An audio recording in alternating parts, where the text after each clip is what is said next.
We would like to acknowledge the Yuggera people and the Turrbal people as the traditional custodians of Meanjin, the lands on which we record this podcast today. We pay our respects to elders past, present and emerging. Always was, always will be, Aboriginal land.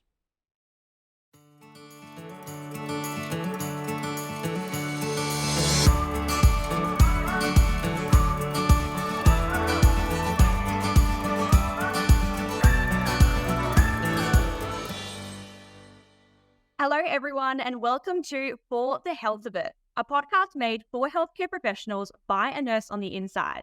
So my name is Jess Tully, and I'm the Brand Ambassador of Healthcare Australia, but also a registered nurse myself.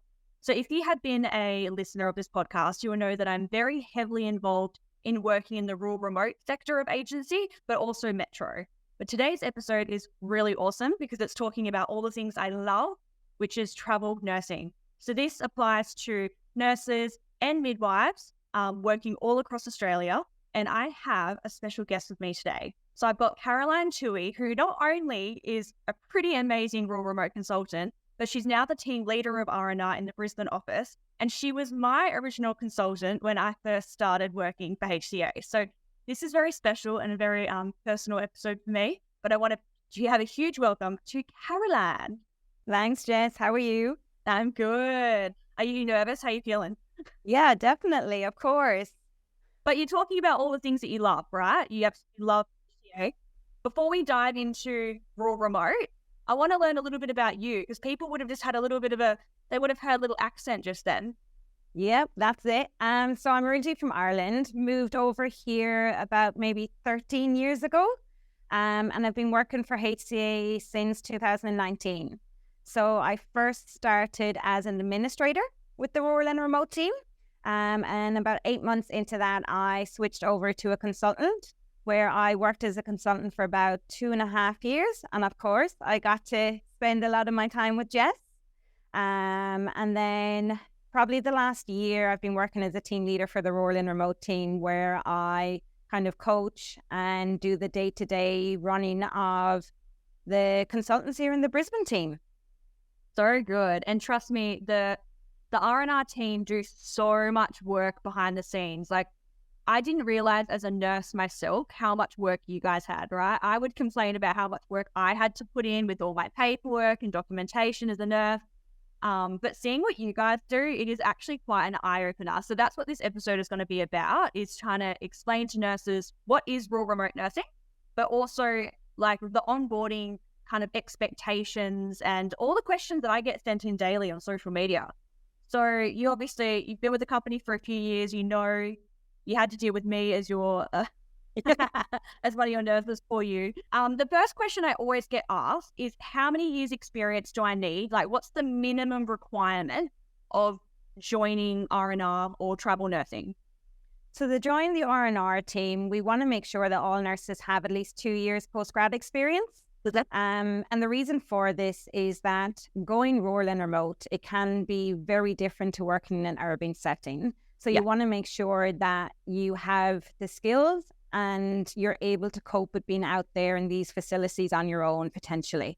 Yeah, very true. And I think a lot of questions that I get asked as well is, yes, it's the 2 years experience, but it's 2 years full-time experience. Someone that works, say, in a part-time capacity over 2 years, because we have to provide statements of service to show evidence of how long we've been nursing. So it has to be 2 years full time. So that's a question I get asked a lot, because some people go away on holidays for 3 months or they drop down to a part-time for any reason. So 2 years full time. And then what about specialties like ED, ICU, pediatrics?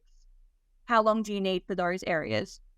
So again, we want to make sure that you have at least 2 years experience in those fields. A lot of nurses who do graduate end up doing a rotation year where they only spend about 3 months in each skill set. And with that, that's not enough experience to go rural and remote. So we want to make sure whatever speciality you're working in, you have at least 2 years experience in that field. Perfect. So say, for example, if you've done medical surgical nursing for that 2 years, you could do a medical surgical placement with R&R. But I couldn't exactly be like, oh, can I go work in theatre? No, definitely not. No, unfortunately. You need experience. Yeah. Yeah, so good. So that's always the questions I would get asked. Now, one thing I wanted to run through was the word rural remote nursing sounds to me, before I even joined, sounds like you're just in the outback and there's like no one there and there's no doctor, and it sounds very intimidating. Just the word rural and remote. But I try to use the lingo like travel nursing, because that's what it is, right? You can actually travel all around Australia and do all these incredible things. And that's what I've been able to do with the company. But I just wanted to break down the titles a little bit and the kind of the wording. So there's regional placement. So how would you describe regional? So regional placements, this is where your larger facilities are. So your hospitals that kind of range from maybe 50 to 150 beds. Yep. And then we move they're about maybe 3 to 4 hours outside metropolitan areas. Some can be a little bit further away. Some of them are located along the coast. Yeah. So they all kind of make up your regional facilities. Yeah. I always try and tell people that, like, if it's not a metropolitan kind of hospital in like a city environment like Sydney or things like that, then pretty much it's classed as regional if it's outside of those areas. Because if once you get a few hours outside of Sydney, then that's classed as regional. So you can actually be only a couple hours away from Brisbane or a few hours away from Sydney and do these types of contracts. You're not out in the woods. You're not out in the outback. So I started off with the regional placement as like a brand new nurse into the world of R&R. And I had a huge hospital with doctors on duty all the time, CT scanners, huge radiology department. And I always joke and say that if there's a McDonald's or a Kmart or something in that town, like, you're not very remote. Like, you're pretty sweet. Yeah, exactly. It's where all of your specialities lie. Like you said, there's CT scanners there, there's x-rays, radiology, there's everything. So any type of nurse or speciality that you are, you know that you can potentially get a job in these regional facilities. Yeah, perfect. It's a great way to like step into, I guess, the R&R world. Now, the next one after regional would be then rural. And I've done a couple of rural placements myself, and it is different. The type of work is very different. I did one in New South Wales, and I had a doctor on duty Monday to Friday during office hours. But then they would also be at the GP clinic. So I had to call them in. So they would come and do their rounds in the morning. Then they would go to the GP office and do their work. And then I would have to call them in if there was a presentation. So they're close by and they're there, but they're not physically there, which is like a little bit kind of nerve-wracking, I guess, when you're a nurse. So doing rural straight away is a little bit like, and you don't, if there is an emergency and you've got like a resus or someone collapses, it's really just a couple of you to deal with it, and you might have to call the doctor in. So it can be a little bit more intimidating. Is there anything else with rural that you can think of that's the different? And we class a lot of these facilities, we call them MPSs. So they're called multi-purpose facilities, and they can all range from about maybe 8 beds to 30 beds. Yeah. And as you said, Jess, it's one of those things, there's not a lot of nurses on shift during these times. So it may be that the doctor's offsite. It could be a video conference that you need to make with the doctor as well. You may be the only nurse on night duty at the time, so it can be quite daunting. But definitely HCA provides support if you want to do a rural contract. Yeah, perfect. So I did a couple of regional placements first to kind of get my confidence and kind of, build my CV and portfolio a bit more. And then I kind of branched out into the rural settings. So I did do a full MPS. I did a hospital that was a ward and then it had the little ED attached. But some MPSs are like, they just kind of an aged care, kind of an extended, stay kind of area because they don't have as many services as they do in the city. So they do have a longer stay in hospital. So it can be kind of like a little bit of an aged care kind of facility with a little ED attached. But you just speak to your consultant and say what type of area you want to be involved in. I really enjoyed my time, like thinking outside the box. There's no pathology on site. We had to send our pathology off. We had to use iStat machines. Things like that you don't get exposed to. So you learn so much in a rural setting. Yeah. And then there's remote. How would you describe remote? So remote, think about the Outback. Yeah. A lot of these facilities are clinic-based facilities, and they kind of work Monday to Friday, 8 to 4, 8 to 5. And a lot of on-call work is needed. A lot of them are one nurse posts or 2 nurse posts. There is usually no doctor on site. A lot of the doctors are fly in, fly out. So you need to be well equipped to go remote. Yeah, definitely. And it's a lot of like primary healthcare focused. So you have to do like a lot of courses and some extra study and stuff. You can't just go from being a medical surgical nurse to a remote nurse because you need to have primary healthcare skills, wound management, like there's courses and stuff. So we get asked a lot, do I need to do courses before I join like R&R? And you don't need to do courses, right? It's good to so if you're an emergency nurse, for example, it's better to have your advanced life support and things like that for your application, but you don't have to. No, you don't. We've got a great program. It's called a New to Remote program. So we want to ensure nurses have at least 4 years experience, and 2 of those years need to be ED. Yeah. HCA will guide you and they'll work with you for kind of maybe a 6 to 12 month process, where we'll transition you from a rural setting to remote. Yeah. And so it's a great transition course. I'm in the process of starting to do that transition course myself. We have an episode on the podcast that we did with Christy from the rural remote team, and it's actually about going to the pathway of RAN, becoming a remote area nurse.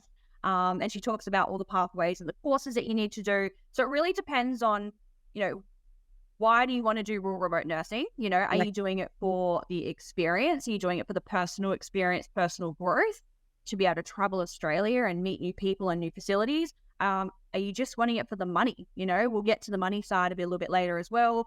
Are you wanting to have career growth? Well, you have a dedicated consultant when you join the R&R team, and you talk to them about your goals, and about what your desires are. So, I always get asked about the courses, but the best part about, I guess, joining Healthcare Australia for the R&R team is we do have education that we offer.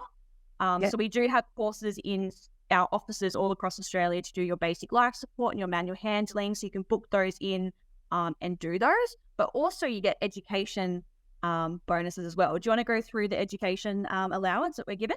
Yeah, so we've got a really good incentive when you work with the rural and remote team, plus working with Healthcare Australia. So if you do work up 250 hours, you can access $500 for reimbursement for your education. If you work up 500 hours, you can gain up to $1,000. So all you do is pay for your course, do your certificate, send it through to us, and we can organize for a reimbursement.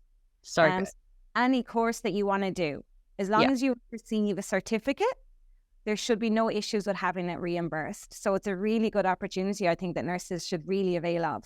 Absolutely. So I've done a few courses. I've done like my advanced life support. I did my pediatric advanced life support. When COVID hit, obviously education was a little bit harder to do face-to-face courses. So I actually booked through Krana. They had an online module platform, which was, I think it was like $400 or $500 from memory. And I actually got to do all the online training, like abdominal assessments and things like that. And I got to complete that and put my certificate through and get a reimbursement. So there's online opportunities as well as face-to-face, because I guess when you're R&R and you're away, you don't always know where you are to be able to do face-to-face. So you do have online opportunities as well. I'm actually booked to do my remote emergency care course in Cairns soon with Krana, and it's something I've wanted to do for such a long time, and I get that reimbursed now with HCA. So I'm stoked. I love the education. Everyone needs to use it for sure. The next one I wanted to go through is how long does it take to join? And like the biggest question after that is, how long can I go for? Like, can I just go for a week or 2 weeks, or do I have to go for a certain amount of time? With recruitment first, so it's very much dependent on the nurse themselves. So it does take a lot to come on board with us. There is a lot of paperwork, but once you get the paperwork sorted at the start, it's actually quite easy. We do have a dedicated team. We have a recruitment team that you'll be in contact. They'll organize all of your paperwork. We've got a great online portal where we can send you all the documents. So if we were to look at time-wise, I'm going to say potentially about a week or 2 weeks.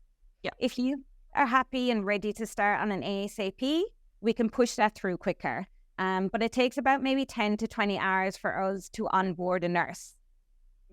I know, and I see that. I see the evidence of that. I'm like, it really does take a lot of time for you guys behind the scenes. There is a bucket load of paperwork. I used to complain as a nurse, but now seeing what you guys do, I don't complain anymore. And then, so how long can I do placements for? Can I do a 2-week placement, or what's the go with that? So we want to really have our nurses do a minimum of 4 weeks to start with. I know it can be really daunting, and a lot of nurses want to do 2 weeks, but we have to remember that we're facilitating a community and a facility that really need our help. That's why we're doing agency work. So we want to make sure that nurses do a minimum of 4 weeks. And then you can do a contract anywhere from 6 weeks up to 12 weeks, even longer, depending on whether you like the facility and the facility want to extend you. Yeah, I always extend. Like most people get so nervous to join to do this, and they'll do maybe a 6-week contract because they're nervous to extend past 6 weeks. But then as soon as they get there and after a couple of weeks, they feel so at home and then they always extend. That's what I see all the time. I've extended every single contract I've done. It's so good though. Like you make such a friendship with that facility. Yeah. Yeah. No, I've loved every experience. So I'll also add as well. So you can do the 4-week ones, but if you do 6 weeks onwards, you get all your travel included to and from your like home base. So from your airport home base, for example. So if I'm in Brisbane and I want to go to, say, I don't know, New South Wales and fly there, then that will all be covered to and from my home base. But 4 weeks, it's capped, isn't it, at a certain amount? Yeah, it's a little bit different. A lot of our clients cap their travel. So anything under 4 weeks, it depends on what cap that client is actually giving. So some clients may give 100, some may give 200, 250 each way, and then you pay the shortfall. Yeah. So it's more beneficial to get the free travel option if you do the 6 weeks and above. Yeah. So 4 is definitely doable and possible, but like if you're going to do this, do 6 weeks, get all your travel included, have all the perks and benefits, and then like you're already accumulating more hours towards the education bonus as well. So just do 6. I dived all in and did a 12-week contract as my first time. So scary. I actually look back and I'm like, whoa, I had some guts.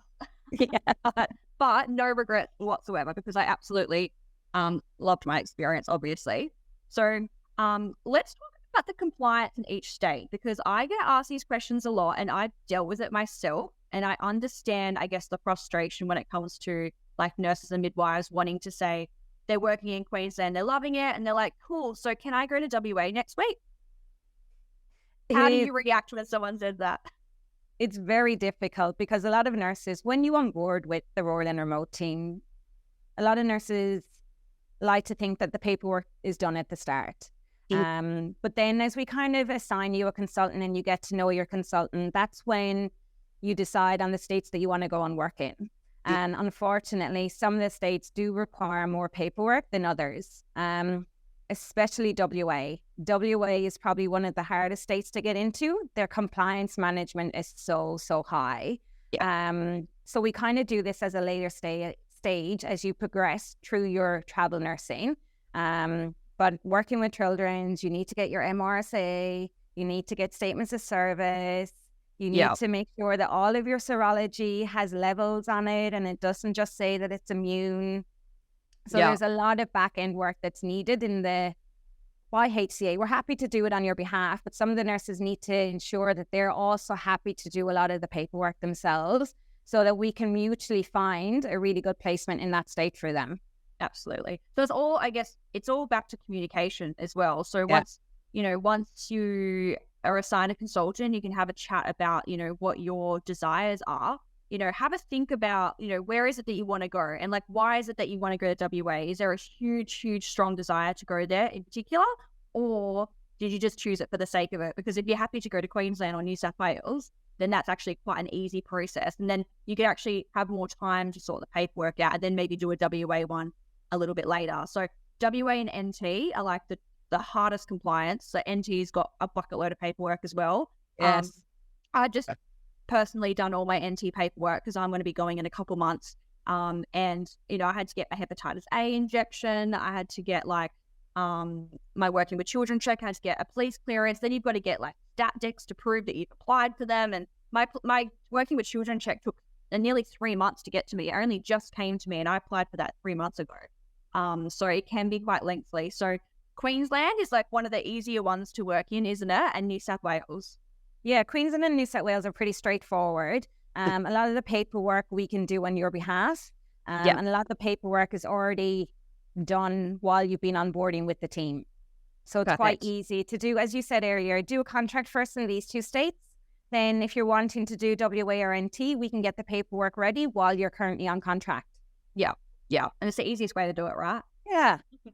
And more questions. I always love to educate people about this, about upskilling. I think a lot of people feel like when they join agency, they have to be like really, really senior, really, really skilled before they can even step foot into this travel nursing world.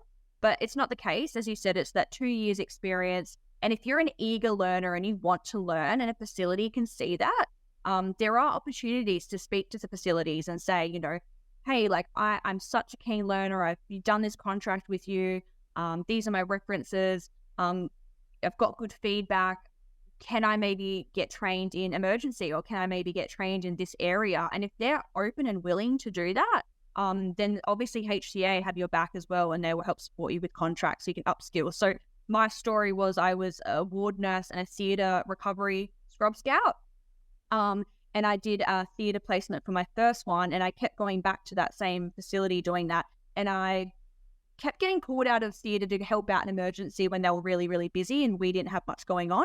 And I loved it. It was my first exposure. And then I ended up asking the NUM of ED, and I said, look, I love agency world, so I'm not prepared to give up agency to like sign full time and go to a small town and work in ED. But I was like, but if you're willing to take me in emergency and guide me a little bit, I would like absolutely love that. And she said yes. And I was there for, I think, a further 9 months in that facility, and everyone taught me. I got to do my cannulation skills again, and I got to do further contracts, and then I got to step foot into the correctional facility as well. Yeah. What a great opportunity. I know. And you were saying to me on the phone, I remember when I told you, I was like, oh my God, I spoke to the NUM. I've got an emergency contract. And you're just like, what? That's amazing. It's really good. Nurses need to be really flexible, really open, really willing. If you want to progress further in your career and really upskill, HCA and your consultant will guide you and they will help you through it. But the more open and flexible you are as a nurse, the greater the opportunity. Yeah, absolutely. And obviously I was super flexible, and I was like, yeah, take me, I'll do it.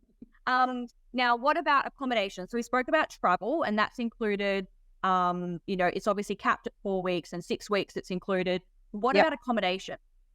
So accommodation, most of our facilities do provide accommodation. A number of the accommodations are either on site with your nursing quarters, but that's not always the case, especially for the rural and remote locations. So they can be off-site, and some of them can be maybe a 10 or 15-minute walk. At the moment, demand is very high, and accommodation is quite scarce. So nurses need to be prepared that we don't always have the details for accommodation either at this time. But if the facility don't have accommodation, HCA will source accommodation for them as well. Yeah, because sometimes it is out of your hands, right? So if it's a New South Wales government contract, they're actually in charge of accommodation. So when the nurse presents to the town and goes to the hospital to say, hello, I'm here over the weekend, they just give them an envelope with a key. Here's your address. And that's what I've had every time. But obviously the first experience of doing that and being like, I don't know where I'm living. I'm getting on this tiny, tiny little plane. I've just signed this huge contract. I don't have any friends. Like, what have I done? Like, they're the emotions that you go through, right? And then I was even so nervous that they told me on the plane, they said, oh, do you need a taxi? And I was like, yes, I need a taxi. Like, I need to get to the hospital. And so they ordered me a taxi, but it's such a tiny airport. I've never experienced a tiny airport before. And so I like walked out of this tiny little building and there's my taxi. So I got in, went to the hospital, he left. And then I was like, oh no, where's my bag? And my actual luggage was still at the airport because it doesn't have a conveyor belt like a normal airport. So I had to get another taxi to the airport, and there's my luggage just sitting in the driveway of the airport. And then we got it. Then I had to go back to the hospital and then get my little envelope with where I was living, and then I had to walk and find it. And sometimes the envelope is left at reception and the person at reception doesn't know who you are. Yeah. Yeah. And you just have to explain. You're like, get someone who knows. I'm agency. There'll be an envelope with a key.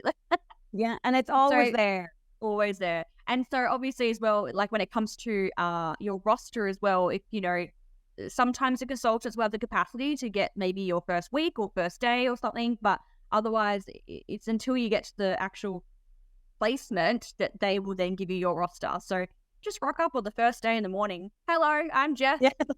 You're stuck with me for the next 6 weeks. Where do you want to be? I just bring humor into it. There's no point panicking. Like, it's all sorted. I've done so many contracts now that I don't panic. But obviously, when you first start out, it can be quite daunting. And people can always reach out to me anytime on Facebook. I've got a Facebook page called Jess Tully.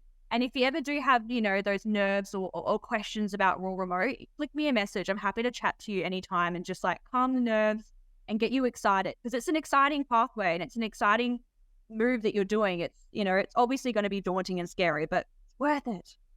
A question we got sent in on Instagram was, what about AINs, carers, disability support workers? Do you take those on board for R&R contracts? Yes, we do, definitely. The amount of contracts that we have available may be a little bit more limited, as we do look a lot for registered nurses, midwives. But we definitely do take AINs, and we have a lot of facilities that are national based as well. So they do get to be a travel nurse or an AIN as well, very similar to everyone else. What if they're a carer? Yeah, so we do carers as well. Carers too, A lot of our carers are mainly kind of in the Northern Territory, but we do base them all around PCAs, kind of AINs. So we definitely want to make sure that they have a Certificate 3. Okay, perfect. Yeah. Good to know. But obviously not as many contracts as you would as a nurse, for example. No, yeah. Good, but it's possible. Perfect. Now, questions we get asked all the time. Can I bring my partner? So this is a tricky one. Definitely you can bring your partner, but it is site specific. Yeah. We really want to allow nurses to bring their partners. Even some of them can travel with their kids as well. But always ensure that accommodation is only given to the contractee. So what that means is you may need to find suitable accommodation for yourself and your partner if you do secure a contract. Or they may provide an allowance for you and you pay the difference, or they just don't have accommodation available for you. But you can definitely bring your partner, but you just need to be a little bit more flexible.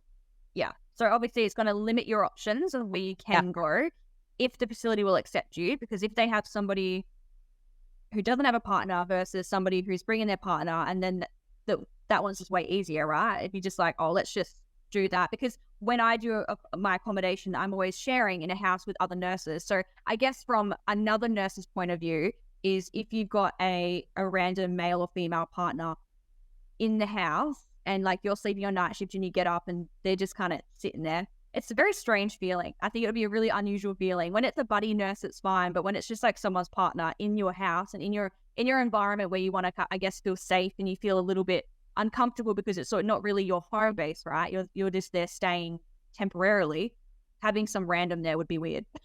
Yeah. So and you want to be transparent with your consultant at the start. You don't want any surprises for the facility when you rock up and your partner's with you. So be open and honest with your consultants from the start, and they'll work with you to find the locations that you can bring your partner with you.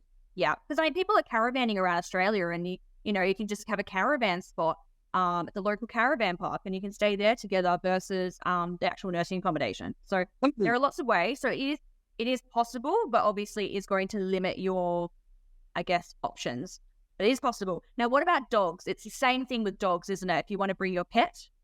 Yes, very much the same as well. And like you said, if you're in a share house, we got to be mindful of other people. Some people are afraid of dogs.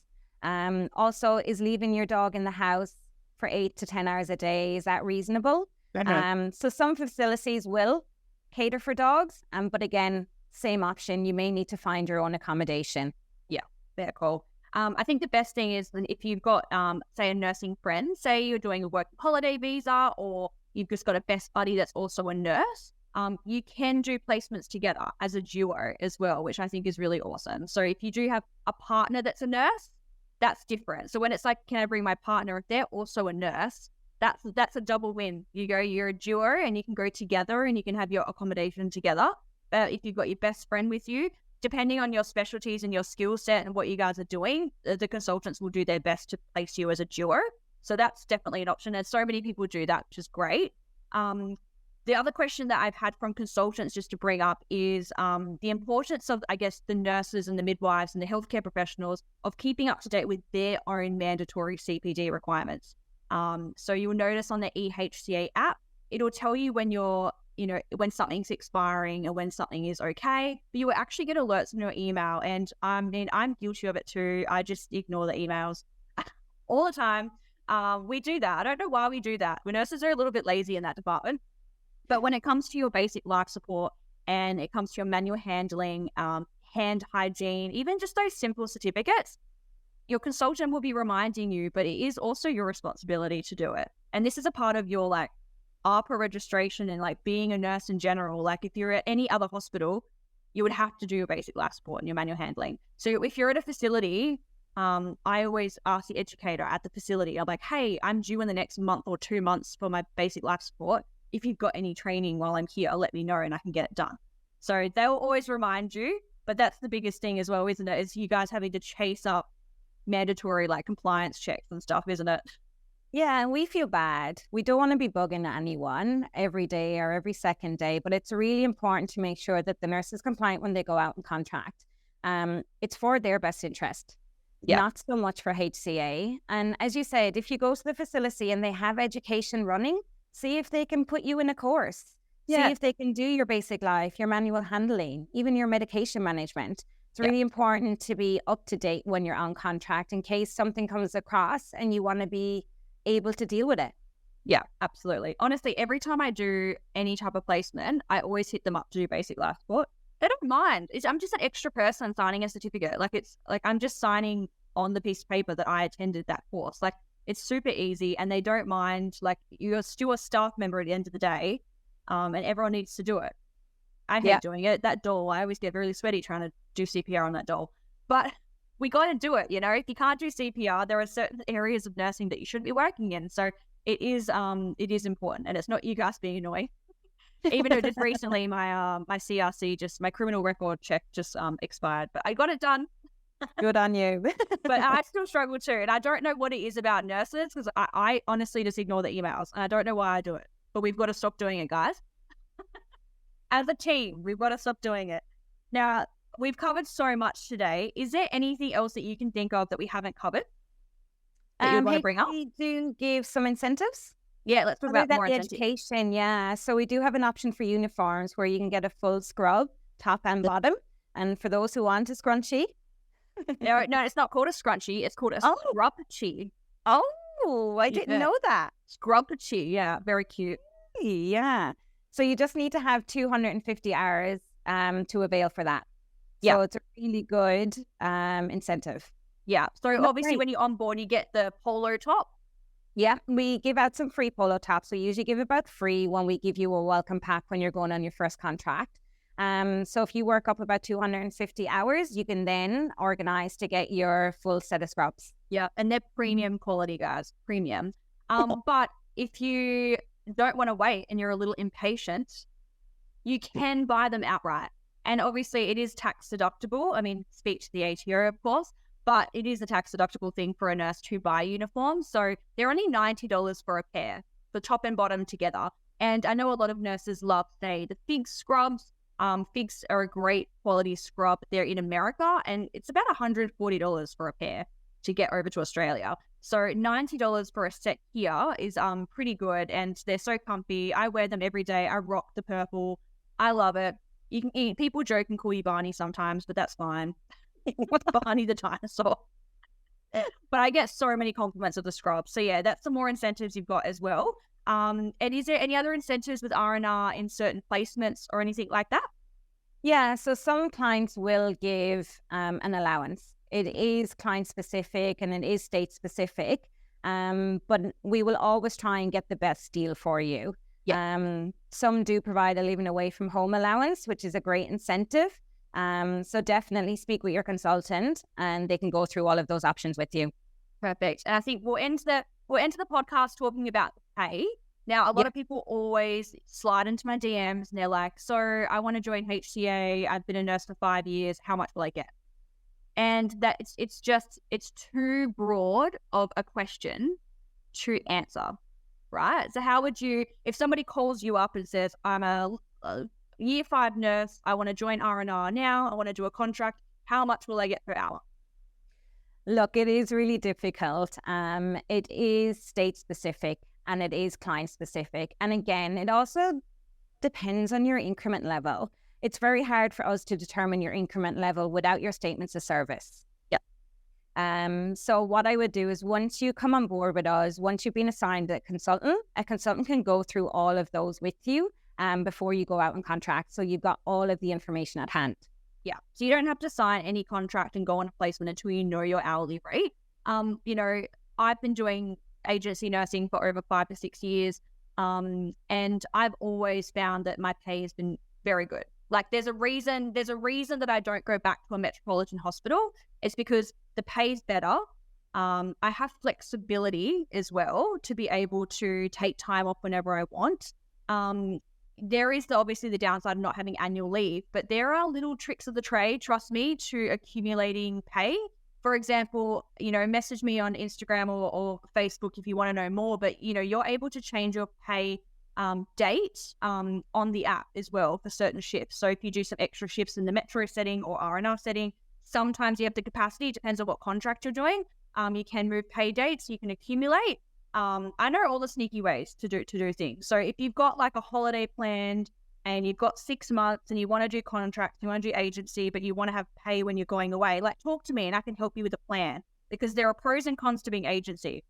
Yes, there's no annual leave, but trust me, there are so many more pros that outweigh just getting annual leave. Trust me. For 6 years, I have been doing this and I do not want to go back to working as a full-time nurse in a metropolitan hospital. No, thank you. So yeah, I've definitely found that the pay has been amazing. And, you know, there are some instances where from where I was working, I think I was doing 65 hours a fortnight roughly in a metro hospital in Perth. I did a contract in the prison setting and I was actually making double my fortnightly income. And I remember looking at that being like, I looked at my weekly income. So you get paid weekly a lot of the time as agency. And I was like, oh my God, I'm making more in a week than I did in 2 weeks when I was back in Perth. And that blew my mind. Like the opportunities and like just, I was so proud of myself as well, because I was like, financially, I was just so happy with that decision that I had made. So chat to your consultant. They have a few things they need to do. Obviously, if you've never heard of the word statement of service, I had never heard of that terminology until I came to R&R. So that is just a certificate from your old workplace. So always message HR from wherever you're working. If you're working for Ramsay Health, if you're working for wherever, just message HR and ask for that statement of service and start getting the paperwork underway and apply. So how do you apply? So you can either go online or you can give us a call on one of our 1300 numbers. Yeah. You'll get a dedicated recruiter and they can go through the process with you. Perfect. Easy as that. So easy.